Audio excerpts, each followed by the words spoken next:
dia sudah pernah mengikutkan karyanya ke dalam festival taraf nasional dan internasional ya? Ini ada hubungannya sama ayah saya. Hadiahnya tuh travel ke Toraja. Seorang pengarang yang ingin membunuh tokoh karangannya.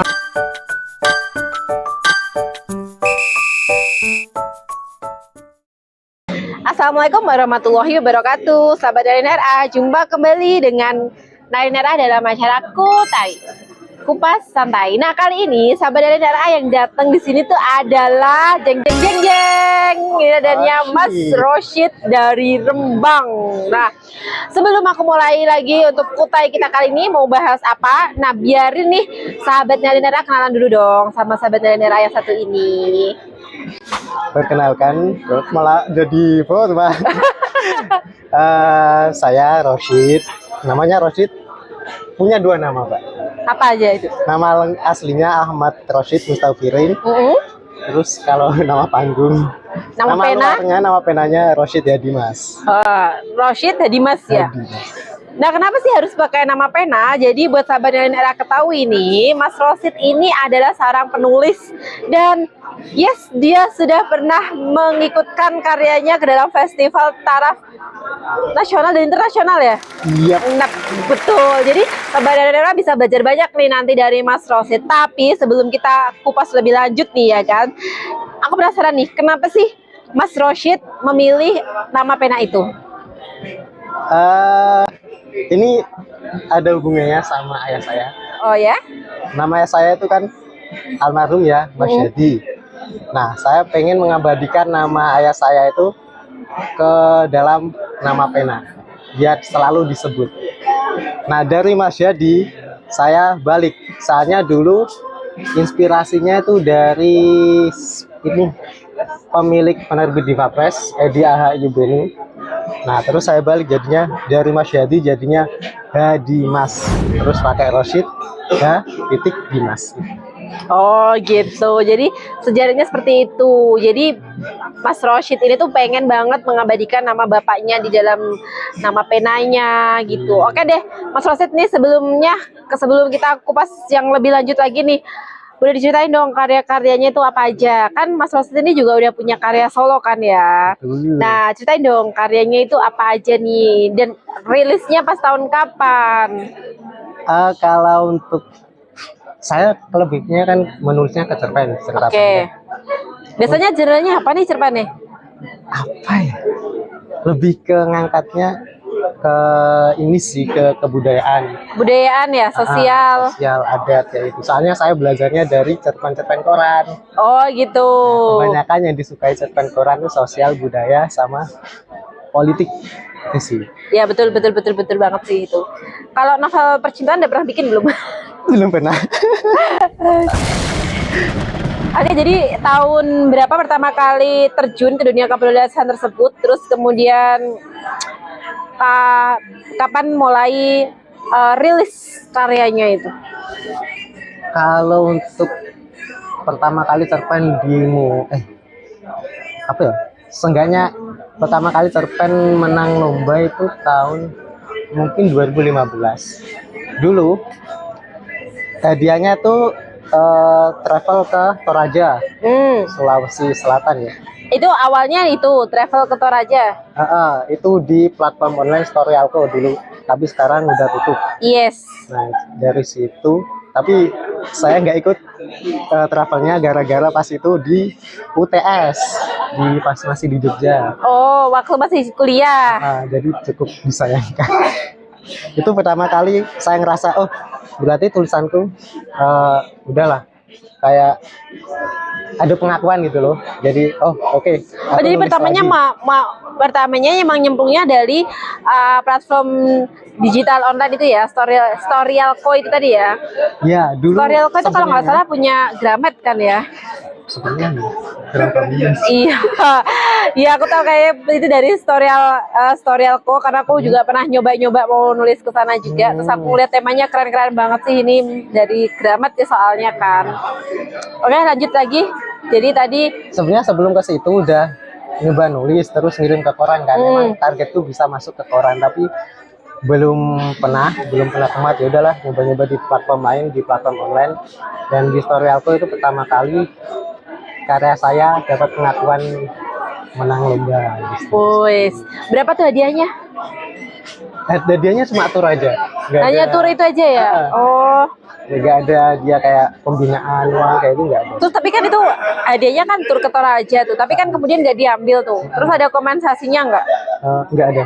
Nggak ada ya, sayang banget ya Pas itu Allah. udah ini sih, udah ngomong ini nggak bisa diganti, Mbak, kata yang panitianya. Nggak bisa Mas, ini paketnya emang paket tur aja di. Padahal itu keren banget loh. Temanya itu kan bisa ke kopi Toraja. kan, Mbak. Nah emang dari programnya itu mau sekaligus mengenalkan kopi sana, kopi Toraja. Oh, kopi Toraja. Oke, jadi Mas Rosit ini jurusannya apa sih, kok kenapa memutuskan untuk terjun menjadi seorang penulis? Kalau jurusan kuliah pendidikan bahasa Arab, melenceng ya. Iya, enggak sih, masih nyambung-nyambung juga sih. Kan ada bahasa-bahasanya. Walaupun ya bahasa Arab ini yang ditulis bahasa Indonesia, atau di dalam novelnya itu juga ada bahasa Arab pada sarapnya. Oh, cerpen ya, cerpen. Pernah masukin di salah satu cerpen, judulnya itu seorang pengarang yang ingin membunuh tokoh karangannya. Saya ngambil nama tokoh itu Laisa. Kalau Laisa dalam bahasa Arab kan biasanya kayak apa ya? Tidak, Laisa tidak. Nah, saya pengen meniadakan tokoh itu gitu dari situ. Itu salah satu kadang bahasa Arab juga mempengaruhi tulisan saya. Oh, gitu. Jadi awalnya itu seperti itu. Kalau dari awal nulis sebenarnya dari mantan. Wih, mantan nih guys. Jadi ceritanya mantannya udah banyak kah? Dulu kalau nggak salah kelas 11. Jadi udah pertama kali berpacaran itu di kelas 11. 11. Itu udah berpacaran untuk yang pertama kalinya gitu. Itu jadi ceritanya. menginspirasi buat nulis. Nah, dia kan suka baca. Dia tuh membaca Andrea katanya. Andrea Hirata. Ada Hirata, oke. Nah, pas di Rembang ada kayak bazar buku. Saya sama dia ke sana terus coba ini beli baca novel itu Wahyu Sujani pengarangnya. Judulnya apa ya? Atas Nama Cinta. Terus Nah dari situ kayaknya seru ya jadi penulis. Terus belajar nulis tiap minggu. Saya beli koran mingguan karena kan ada cerpennya ya. Itu biasanya kalau nggak Jawa Pos, Kompas. Ya nggak pasti, paling 2 minggu sekali, soalnya masih sekolah kan juga susah. iya betul. Tapi waktu itu zaman itu pasti koran harganya juga murah-murah banget kan? Iya bener. Masa itu masih berapa ya? Kalau sekarang kan emang agak mahal dan agak sulit didapatkan sekarang. Dan dari situ terus, nah karena sering beli koran terus pengen lah karya dimuat di koran. Nah dari situ mulai belajar cerpen koran. Itu sih. Jadi bermula dari pacar yang suka membaca, kemudian menginspirasi untuk bisa menulis dan belajarnya secara otodidak dari cerpen-cerpen yang ada di koran itu tadi. Kemudian set goalnya kepengen karyanya itu ditayangkan di koran, tapi belum pernah kesampaian ya sampai sekarang. Gitulah ceritanya. Terus kemudian kenapa itu, kan kamu udah beberapa kali ngirim ke, sampai berapa kali? Ingat nggak? Lupa. Pokoknya mulai dimuat pertama itu tahun 2000. Sebentar. Dimuat pertama itu kan dibuatnya di platform online tadi. Pertama di platform online. Kalau yang di koran itu baru tahun 2018 kalau nggak salah. 2018 baru akhirnya bisa tayang di koran. Itu di Solo Pos. Wah, happy banget ya pastinya akhirnya. Dari situ. Boleh di-spill itu dapat honornya berapa? Aduh lupa lagi. 400 sama 300 ya. Masa honor pertama bisa lupa? Tahun 2018 ya. 2018 dapat 400 atau sekitar segitu ya, 300 400 dari cerpen tuh udah harus ditagih. Oh, harus ditagih ya? Iya.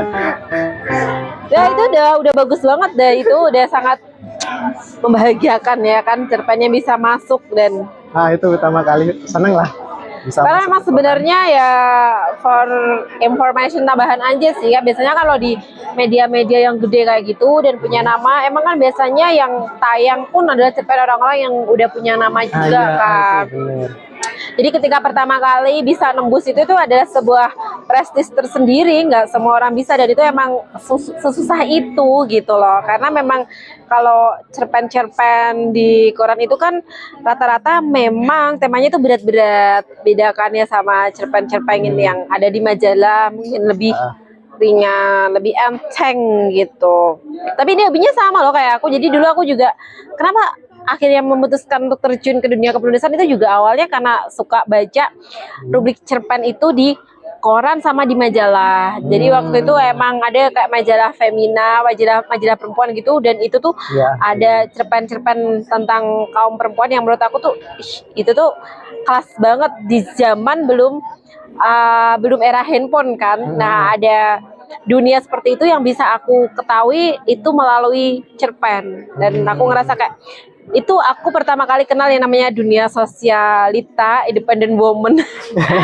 Itu dari majalah-majalah itu tadi yang mengusung cerpen-cerpen itu. Emang seru banget sih. Nah, achievement atau pencapaian tertinggi kamu selama kamu terjun ke dunia penulisan ini apa? Apa ya?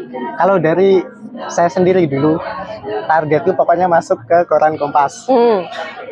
Tapi sebelum bisa masuk ke Kompas itu saya di tahun 2018 itu terpilih sebagai penulis emerging writer di Ubud Writer and Reader Festival di Bali. Nah, itu ada 5 orang, termasuk saya salah satunya yang itu cerpen 3, kemudian novel 1 sama 1 puisi. Dan kamu yang kontribusi di cerpennya itu tadi. Nah, dari situ mulai dikenal lah, terus kan salah satu jurinya Mbak Laila Asudori. Nah, dari situ diperkenalkan sama penerbit ini KPG Gramedia. Nah, terus Mayor atau Mayor atau Indi? Mayor ya? Mayor. Terus Gramedia, terus dimintalah dari situ, coba kumpulin draft cerpenmu yang kali aja ada yang bagus, saya itu kan. Disuruhlah ngumpulin, disuruh ngirim ke editor, terus dimuat di tahun 2019, judulnya Menanam Warisan. Nah, itu cerpen itu Menanam Warisan yang tadi menang di Storyalco. oh itu cakep banget loh, judul-judulnya tuh keren banget loh. Menanam Warisan, terus tadi apa? Membunuh Seorang pengarang yang ingin membunuh tokoh karangannya. Nah, kan gitu, bener-bener kayak sastranya tuh dapet, filosofinya tuh dapet. Emang sebucin itu kamu ya? Dapat ide dari mana sih? Dulu lupa itu. Habis baca cerpennya siapa ya? Karena kalau kita baca kan kadang terunisat. Iya betul. Kemudian terinspirasi ATM lah ya, mengamati, tiru dan dimodifikasi. Tapi kadang-kadang memang sistem kreatifnya seorang penulis memang beda-beda. Salah satunya baca terus muncul inspirasi tersendiri gitu. Jadi sebenarnya seberapa berpengaruh sih cinta dalam karya? Cinta dalam karya. Kalau jujur ya, saya pribadi nggak pernah memasukkan perasaan ke cerpen-cerpen yang tak buat. Walaupun itu terinspirasi dari orang yang kamu suka. Iya. Kak saya jadi bingung ya. Kalau kayak nasib hidup, soalnya kebanyakan cerpen-cerpen saya itu dari riset. Kebanyakan dari riset. Mungkin yang seorang pengarang tuh juga dari riset, dari buku-buku, baca cerpen. Risetnya riset literatur ya, bukan riset langsung ke lapangan kayak gitu ya. Kebanyakannya dari riset. Kalau soal cerpen tentang hidup, perjalanan tuh sejauh ini masih belum sih. Ada perasaan pengen, ada satu hal yang pengen tak ungkapkan dengan bahasa cerpen ya. Iya, ke seseorang. Ya sih. Lebih ke tentang keluarga. Tapi sejauh ini masih belum sih, masih belum. Kenapa? Masih belumnya itu kenapa gitu loh? Kan idenya udah ada nih. Seharusnya kan kalau seorang menulis itu yang paling mahal itu emang adalah idenya. Ya. Nah setelah udah ada idenya, kok tuh tinggal mengeksekusi itu. Kenapa tidak segera dieksekusi? Saya tuh tipikal orang yang nulis kalau konsepnya belum matang, alur ceritanya belum matang. Berarti harus membuat kerangka tulisan dulu. Makanya kadang sering bengong. Kamu kok bengong? Ya, padahal lagi kayak ngeplot nanti alurnya gimana gimana kayak gitu.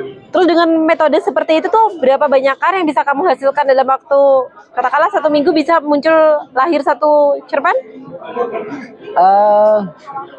Belum bisa. Saya Belum bisa lama. ya. Tipikal orang yang lama riset terus dan kemudian. Tapi sebenarnya saat ini nih usia kamu berapa sih? Sekarang 28. Sekarang 28 ya. Sekarang di usia 28 dan kamu udah mulai mengawali itu di usia kamu kan masih sekolah kelas 11 ya, sekitar 16-an ya. Sekitar gituan. 16 ke 8 udah 12 tahun nih otomatis. Apakah masih konsisten dengan cita-cita kamu sebagai seorang penulis itu? Sebenarnya goal kamu yang tertinggi sebenarnya apa sih ketika kamu memutuskan untuk mendalami dunia kepenulisan ini? Kamu sebenarnya mendalami atau itu hanya sekedar hobi? Pas dulu awal-awal memang mendalami. Goal saya pertama Seharusnya memang mendalami karena aku kalau ngelihat dari tema-tema kamu, terus kemudian dari cerpen-cerpen kamu itu bukan cerpen yang bisa ditulis sambil senggang gitu ya memang. Terus kemudian juga upaya kamu, ikhtiar kamu untuk bisa mengikuti berbagai macam kompetisi itu sebenarnya menunjukkan kamu tuh super serius di dalam bidang ini gitu loh. Nah, yang jadi pertanyaan kemudian goal kamu itu kan apa gitu loh di dalam dunia kepenulisan ini? Apakah cuman cukup sampai dimuat di salah satu surat kabar atau bagaimana gitu loh? Emang kalau dari dulu pertama belajar nulis tujuan cuma satu, nongol di koran Kompas itu, dan itu sudah terwujud. Sudah tahun 2020. Nah ini uniknya itu, saya pas ngirim cerpen pertama kali udah, ini kalau nggak dimuat Kompas, saya nggak bakal nulis cerpen lagi. Tapi pas itu dimuat. Tapi sampai sekarang belum nulis lagi. Berapa itu dari Kompas berapa tuh biar semangat nih sahabat Dalinara untuk ikut-ikutan ngirim cerpen-cerpen kayak gitu? Berapa ya? Lupa sih, sekitar tapi di atas 1 juta. Di atas 1 juta nih? Iya, di atas wow, 1 juta. Keren banget ya, satu cerpen bisa di atas 1 juta loh. Kan jadi ngiler banget ya pengen ikutan tulis di sana. Tapi memang Kompas ya persaingannya kuat. Iya, persaingannya memang sangat kuat, tapi itu worth it untuk diperjuangkan itu. Saya pribadi masih ngerasa, maksudnya harus apa ya? Katakanlah memang harus punya nama besar orang kayak gitu. Emang waktu di Kompas juga menggunakan nama besar kayak gitu, menggunakan bionarasi ya? Bionarasinya kayak gimana waktu itu? Iya, bionarasinya pakai alumni Ubud writer, tapi nggak melulu lihat nama sih. Mungkin kalau lihat nama orang, nama pengarang. Iya, mungkin salah satu yang bikin itu masuk ke sortiran sortiran awal itu mungkin adalah ada alumni Ubud apa tadi? Ubud writer. Terus kemudian tapi yang utama tetap balik lagi ke karyanya kan. Ya itu kan adalah proses seleksi yang selanjutnya, karena kita tahu sendiri kalau di sebuah media yang besar pasti banyak banget yang kirim kan. Nah, untuk itu sebelum membaca pasti biasanya sih memang kurator-kurator itu atau kurasi itu pasti akan ngelihat dari bionarasinya dulu seperti itu. Karena pernah ada satu cerita juga, katanya itu salah satu media besar yang memang dia sudah biasa menerbitkan tulisan orang besar gitu, dan kemudian salah seorang itu mengirim tulisan muridnya dan itu dimuat. Aslak. Oke, jelasan. Tahu. Nah, itu ternyata dimuat gitu karena menggunakan namanya gitu. Mungkin kalau misalnya kayak Mas Roset ini pakai namanya nggak dimuat, kemudian pakai nama Dalinara dibuat gitu. Bisa jadi. misal ya sahabat Dalinara gitu. Jadi ternyata itu aja sampai pengen dimuat di Kompas and then over atau gimana? Dulu pengennya itu pertama ya, terus ketemu orang, terus saya suka bahasa Prancis, belajar bahasa Prancis terus sama dia, coba aja nanti kalau misalkan ada residensi nanti coba daftar ikut. Nah tapi sekarang residensi udah nggak ada. Oh ya, kan dari terakhir dimuat di Kompas tahun 2020 ya. 2020. Dan ini sudah 2024 guys. Selama 4 tahun itu, apakah Mas Rosyid gak pernah nulis cerpen lagi? Nggak pernah kayaknya. Apa perlu jatuh cinta lagi agar bisa muncul inspirasi untuk menulis lagi atau mood untuk nulis lagi itu? Paling kalau nulis yang tulisan baru masih belum sih, paling draft tulisan lama terus diubah dibenerin kayak gitu. Berarti dirimu nggak yakin ya kalau dari profesi kepenulisan itu bisa membawa kesejahteraan? 30-70%. Kan baru nyobain satu platform online ini. Ya. Pernah nyobain platform online lain-lain nggak? Kan sekarang banyak banget platform online yang memang bisa menghasilkan uang ya kan. Pernah nyobain untuk terjun ke salah satu platform online yang lain apa enggak? Karena ada banyak banget tuh sekarang. Belum sih sejauh ini, Mbak.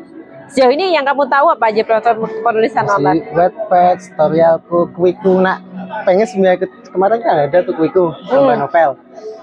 Pengen cuma saya sendiri ngerasa saya pribadi untuk nulis novel itu masih berat. Saya pribadi ya. Ya oke lah. Padahal sebenarnya itu memang lebih mudah kalau kita kalau masuk di platform digital online itu memang lebih mudah gitu sebetulnya gitu. Tapi ya nggak apa-apa, itu kembali ke pilihannya masing-masing. Terus set story-nya kamu gitu loh, hal yang paling menyedihkan yang terjadi di dalam hidupmu yang kemudian kamu dokumentasikan dalam sebuah karya, ada nggak sih? Nggak ada, sama sekali nggak ada. Nggak punya set story Sebenarnya ada set story di dalam hidupmu ya? Cuma nggak pernah tak masukin ke cerpen. Pengen nggak sih? Kan biasanya nih ya, sebenarnya para penulis-penulis itu biasanya set story dalam hidupnya itu banyak menginspirasi karya-karyanya, dan justru karya-karya yang ditulis di saat seperti itu lebih banyak yang meledak atau booming, seperti set story-nya Khalil Gibran di puisi-puisinya yang sangat indah itu gitu kan.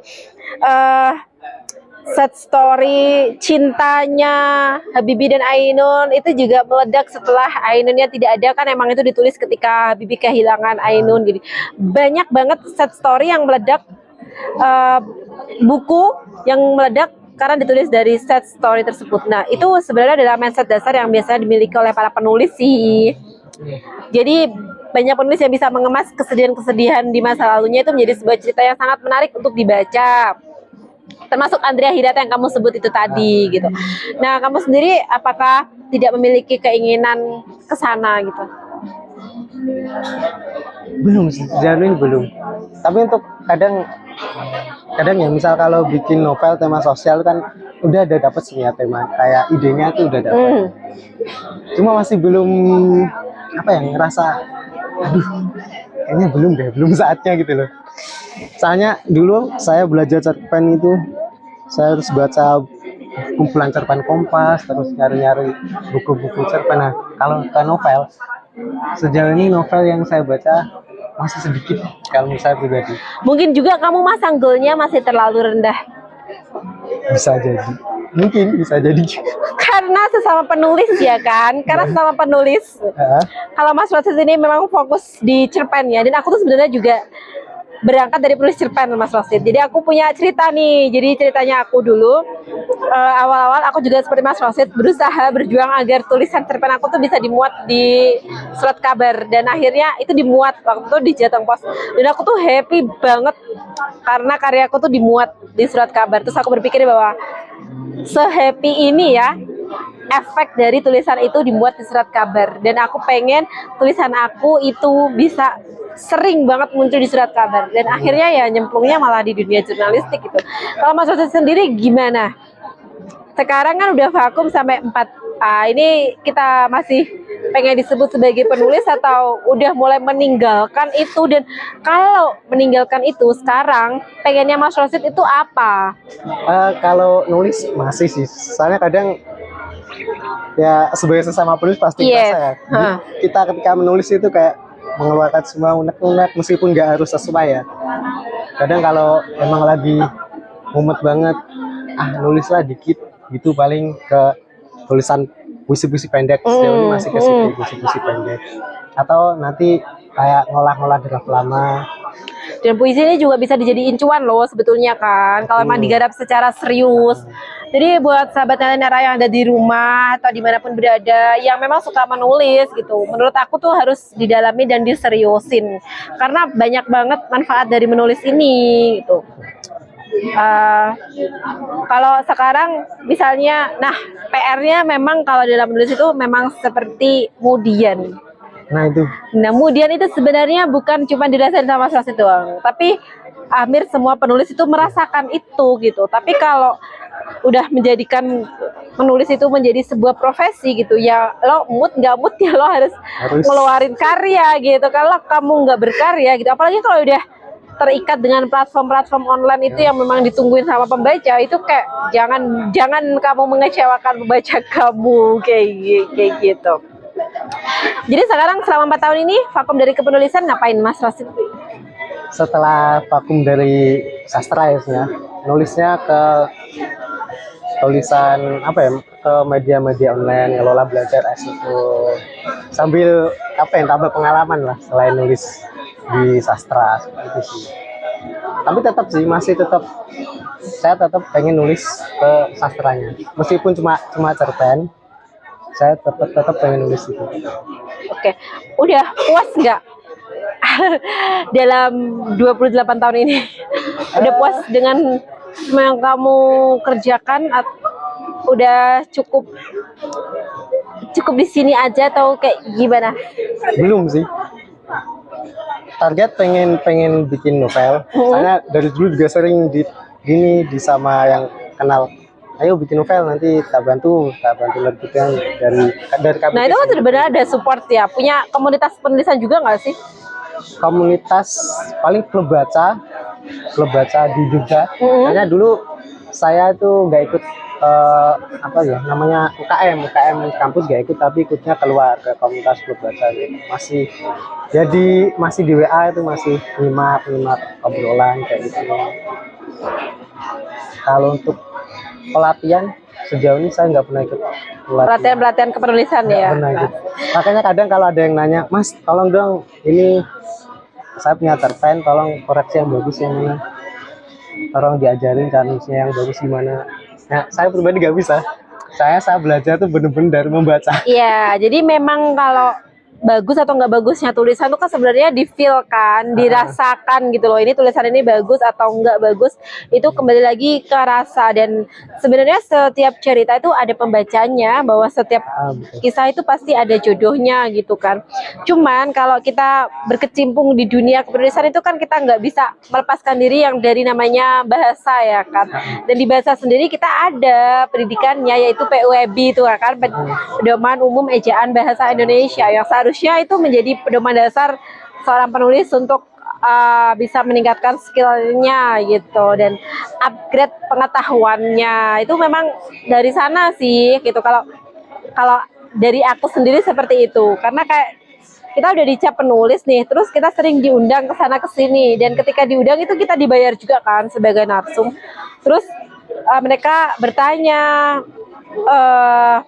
cara menulis yang baik dan benar itu gimana. Nah itu kan kita memang nggak bisa kayak tinggal tulis aja sih apa yang ada di otak kamu. Nah, padahal kan ada rule-rule-nya yang bisa bikin. Tetap ada. Iya dong. Dan itu biasanya yang mempelajari itu malah editor-editornya. Kalau penulis-penulisnya kadang malah nggak notice dengan hal itu. Dia kadang malah nggak tahu di mana ngeletakin titik komanya. Dia kadang nggak tahu di mana harus pemanggalan katanya kayak gitu.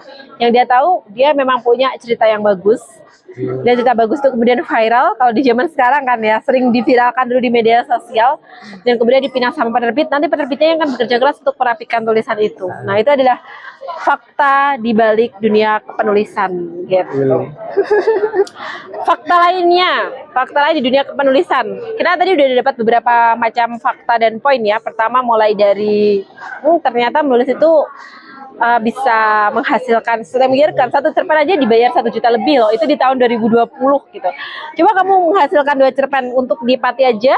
Ini asalnya dari Rembang ya. Dari Rembang malah. UMR-nya Rembang berapa? Rembang tuh 2 jutaan ya? Nah 2 jutaan. 2 cerpen aja kamu sudah bisa mendapatkan gaji setara dengan UMR. Jadi kalau ada orang yang berpikir penulis itu nggak bisa dijadiin sandaran dan dijadiin sumber penghidupan, itu salah banget ya teman-teman. Apalagi kalau kalian punya tulisan yang best seller. Itu kalau dari pengalaman aku di Mas Wasid, aku nge-share pengalaman aku deh buat motivasi sahabat Nera dan memotivasi Mas Wasid yang udah vakum menulis 4 tahun. Dia vakum menulis 4 tahun. Jadi aku juga mungkin udah vakum menulis selama 3 tahun ini semenjak aku bergabung di perusahaan media nih. Emang aku udah nggak pernah lagi menulis. untuk novel, tapi aku menulis juga untuk berita gitu. Hanya saja novel aku ini udah ada 8 nih, 8 novel solo. Dan 8 novel solo itu sampai sekarang tuh masih menghasilkan. Dan aku selalu dapat transferan setiap tanggal 4 dari royalti buku tersebut gitu. Jadi katakanlah proses menulis kamu udah selesai, tapi proses kamu untuk mempromosikan novel kamu itu nggak pernah akan ada kata usainya, dan royalti kamu itu akan terus berbayar bahkan ketika kamu udah meninggal itu bisa diwariskan. Nah, betul. Nah itu enaknya jadi penulis. Jadi jangan kayak wah kayaknya susah banget ya jadi penulis gitu. Memang ngerasa kayak gitu Mas Wasid? Dulu yang rasanya ya susah ya masuk ke ini koran ini. Dulu sebenarnya kan pertama di Selokos, kemudian yang koran itu masuk ke Tempo, terus baru 4 sih baru Media Indonesia, terus terakhir tuh di Kompas. Berarti udah masuk ke 4 media besar itu, cerpen kamu udah jalan-jalan di di 4 media besar itu. Ya, Keren banget tuh sebenarnya guys, itu sebenarnya keren banget, dan secara kualitas tuh bisa diadu lah ya. Kalau dari Tempo berapa? Tempo masuknya online ya atau majalahnya? Ke majalahnya. Ke majalahnya. Itu satu jutaan juga kalau Nah kan gede kan. Coba kamu nyebar tulisan di banyak media, kan sekarang banyak media nih. Tadi apa? Media Indonesia berapa? Media Indonesia, aduh berapa ya? 700 atau 800 ya? Nah lumayan kan guys. Jadi modal tulisan kamu bisa dapat. Aku nggak berani bilang modal tulisan doang ya, karena untuk bikin tulisan itu nggak gampang. Gak gampang guys. Selain kita achievement-nya atau kita arahnya ke dalam itu tadi, ya kita kan merujuk ke sisi lain nih kan, kita akan ngumpas sisi lainnya. Udah pernah nggak sih kamu kayak gobelin cewek dengan kata-kata dari tulisan yang kamu buat? Sebentar. Pernah nggak kamu manfaatin kemampuan kamu, keahlian kamu dalam menyusun kata-kata itu untuk ngerayu cewek? Jujur malah pas ke mantan itu malah nggak pernah. Sama sekali. Nggak pernah deh. Hal terromantis apa yang pernah kamu lakukan? Ke pacar dulu. Iya. Dulu ke mantan itu gini Pak. Pas itu saya ke Ubud kan. Nggak usah ke mantan atau kemana, tapi hal terromantis apa yang pernah kamu lakukan? Coba bayangin, hal terromantis itu ke siapa coba ya? Kalau apa masa ke teman? Ini sih, ini Ubud. Itu kan dia kan ulang tahun bulan September. Nah saya ke Ubud itu bulan Oktober. Kebetulan di Ubud itu yang diundang ada almarhum Pak Sapardi Djoko. Nah saya Besar itu guys. dan kebetulan pas itu Pak Sapardi baru launching buku baru. Saya beli, minta data tangan khusus Pak Sapardi minta buat ini pacar saya. Tulis kan. Saya kirim sampai Jogja, pacar saya di Surabaya tak kirim ke sana. Tapi beberapa bulan kemudian putus. Putus gara-gara itu? Sih, gara-gara mungkin LDR kali ya. Kan kayak gak mungkin banget gitu. Itu mungkin Karena romantis, harus romantis gitu ya. ini juga fakta menarik di balik dunia kepenulisan guys. Kayaknya itu sedih-sedih banget ya, nggak memotivasi banget nih kisahnya Mas Wasid ini, karena ternyata dia habis ngirimin itu sama ceweknya malah diputus nih. Kalau aku nih Mas Wasid, dulu tuh udah ada ponsel, aku sama suami gitu. Cuman emang aku kan orangnya suka nulis banget ya. Jadi aku tuh sering nyuratin dia. Emang pakai surat yang bener-bener surat kayak gitu, yang memang ditulis pakai tangan, terus kertas suratnya yang indah, dan ini aku kirimlah ke dia. Aku mikirnya gini, kalau dia ngebalasin surat ini berarti dia jodohku, karena dia se-server gitu guys. Dan suami aku tuh bukan penulis, tapi karena dia karena dia baca surat aku dan dia tahu aku suka nulis, dia tuh juga akhirnya membalas dengan tulisan. Dan namanya orang jatuh cinta tuh ya kan, jatuh cinta tuh gak usah diajarin, pasti muncul kata-kata yang romantis, kata-kata yang manis, kata-kata yang indah-indah gitu kan dari orang yang sedang jatuh cinta. Dibalas loh guys, dan balasannya itu juga tulisannya tuh indah, balasannya itu gitu.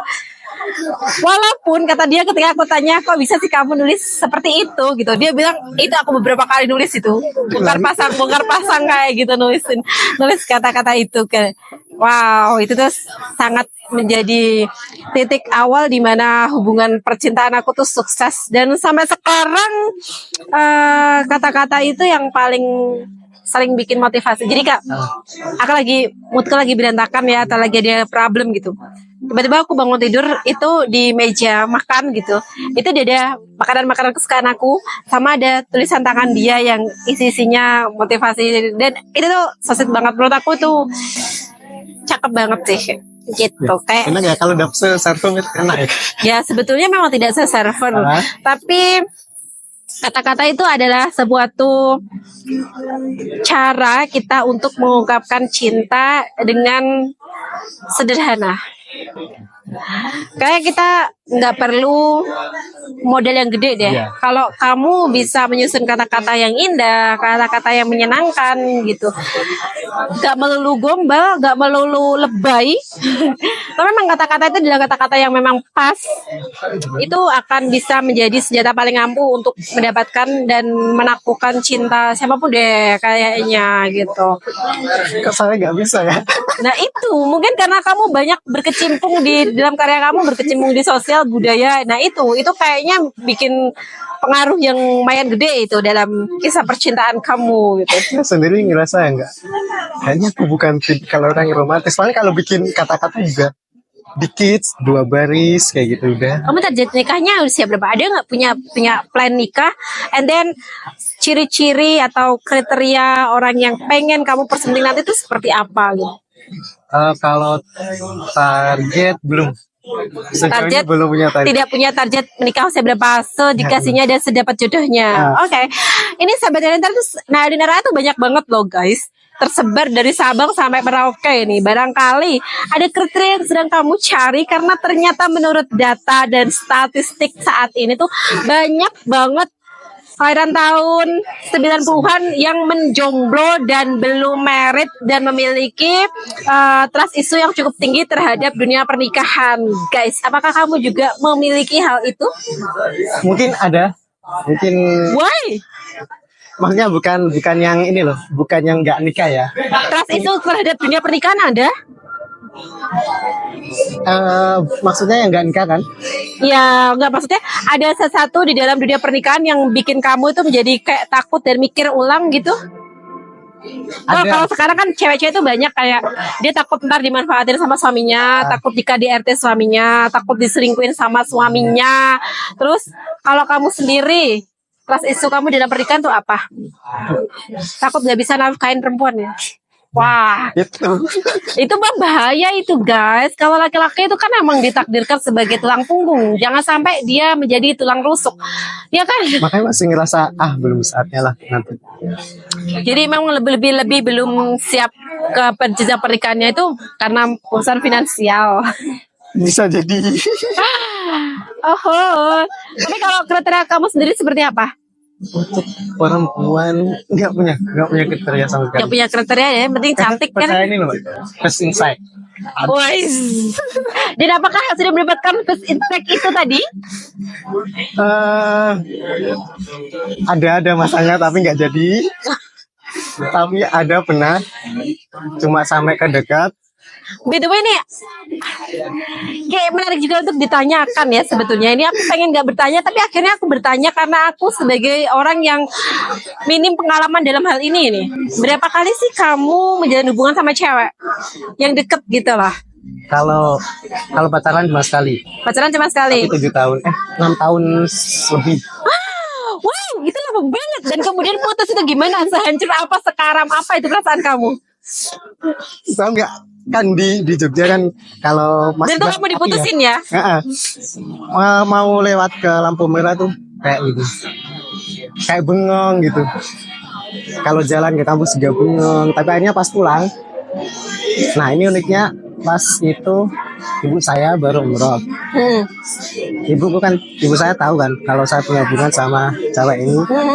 Dan Putus itu kayaknya hampir sedesa, dan soalnya emang cewek ini agak di desa dia tuh agak dari keluarga yang berpengaruh gitu. Nah pas ibu saya habis umroh beli gelang ini kasihkan ke dia itu. Terus saya bilang sudah putus.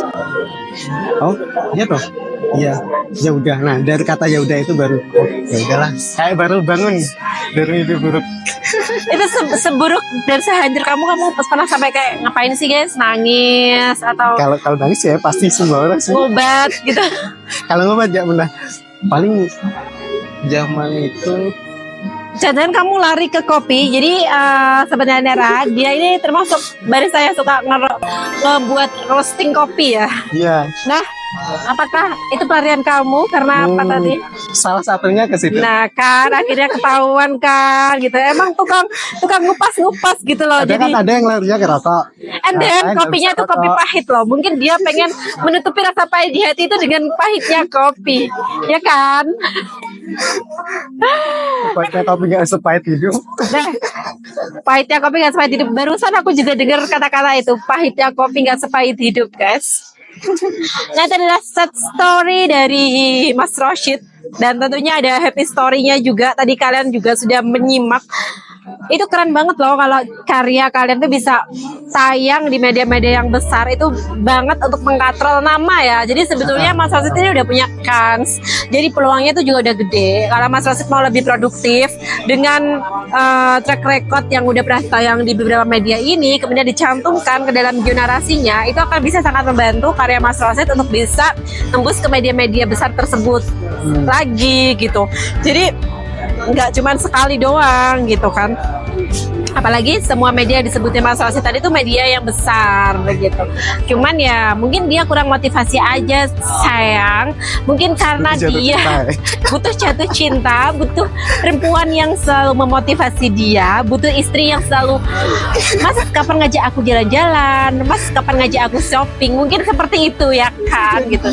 Jadi beliau sangat menikmati hidupnya dengan hobi barunya yaitu membuat kopi, merosting kopi gitu. Jadi dia tuh kalau ke tempat kerja juga bawa-bawa alat buat bikin roasting kopi tersebut. Dan konon katanya nih kopi dia tuh mahal banget loh harganya. Dan berapaan sih harga kopinya? Sebenarnya standar juga. Kalau 100 gram Arabica kan sekitar 40. Iya. Kalau yang kualitas bagus paling bisa nyampe 70.000 untuk 100 gram. Nah itu dia ngopinya yang kelasnya seperti itu. Kalau aku tuh kelasnya kopi mix yang satu saatnya aja 1.500 itu guys. Itu kayak udah bisa membuat inspirasiku tuh berdatangan seperti pelangi gitu loh. Jadi cukup mahal juga ya dia untuk mengobati patah hatinya karena dia terjun ke dunia kopi itu udah berapa lama? Dari 2015 juga Ya, dari kayaknya. sejak putus itu ya. Kalau mulai kenal kopi pahit kayaknya itu dari Iya. situ terus Dari sejak putus sampai sekarang tuh putusnya tahun berapa? tahun 2019 awal. Tuh tahun 2019. Tapi dari situ ada nilai positifnya. Suka kopi terus belajar kopi, jadi tahu kopi gimana dan sempat juga jadi barista. Pengen kayak nanti cobalah bikin roastery kayak gitu loh. Bikin kafe kopi ya kan Ya, gitu. pengen kayak gitu. Jadi bagus lah. Jadi ada sisi positifnya di mana ketika itu patah hati dan kalau kita udah lihat story-nya dari Mas Rosyid ini tadi, dia patah hati itu bisa membuat dia memiliki hobi baru yaitu merosting kopi dan itu menjadi salah satu skill atau keahlian terbaru dia gitu. Yang juga bisa dicuankan itu sebetulnya. Karena sekarang banyak kafe-kafe yang juga butuh barista dan kalau bikin kopi sendiri juga banyak banget penikmat kopi yang memang suka kopi yang otentik. Dan kemudian ketika dia jatuh cinta yang pertama, dia bisa menelurkan sebuah karya cerpen ya. Yang pertama kali juga intinya jangan jadikan cinta itu beban. Betul ya. Cinta itu sebuah anugerah. Cinta itu harusnya indah. Dan kalau dia sudah nggak indah, itu tidak lagi cinta. Udah butuh. Udah butuh. Maka sebenarnya obrolan kita nggak kerasa. Ini udah berjalan cukup panjang banget, ini udah 30 menit lebih dan akhirnya aku harus mengakhirinya. Semoga cerita dari Mas Rosyid ini bisa menginspirasi sahabat LNRA di rumah dan tentunya punya cita-cita menjadi penulis. Kita bisa ngelihat berapa sih yang didapatkan dari satu buah cerpen yang bisa lolos tembus ke media nasional dan kemudian masih banyak happy story sebagai seorang penulis. Salah satunya bisa mendapatkan ribet untuk jalan-jalan itu tadi ya, dan namanya juga dikenal, itu pasti udah masuk ke indeks itu. Jadi kalau penulis ya udah seperti itu, namanya juga masuk ke indeks, dan ketika itu akan menjadi sebuah sejarah emas lah ya buat kita nantinya. Dan untuk set story-nya gitu, itu mau dijadiin pengalaman aja, gimana cara melalui pengalaman-pengalaman buruk itu sehingga bisa membawa kita menjadi pribadi yang lebih baik lagi ke depannya. Perbincangan kita pada malam hari ini harus kita usaikan juga, tapi jangan khawatir, aku akan tetap bawa sahabat-sahabat dari NRA yang luar biasa untuk bisa menginspirasi hidup kalian. Nah, karena ini udah malam nih Mas Rosid, yuk kita nikmatin aja makanannya sampai kita lanjutin ngobrol-ngobrolnya, dan jangan lupa subscribe akun Nailin RA ya guys. Wassalamualaikum warahmatullahi wabarakatuh.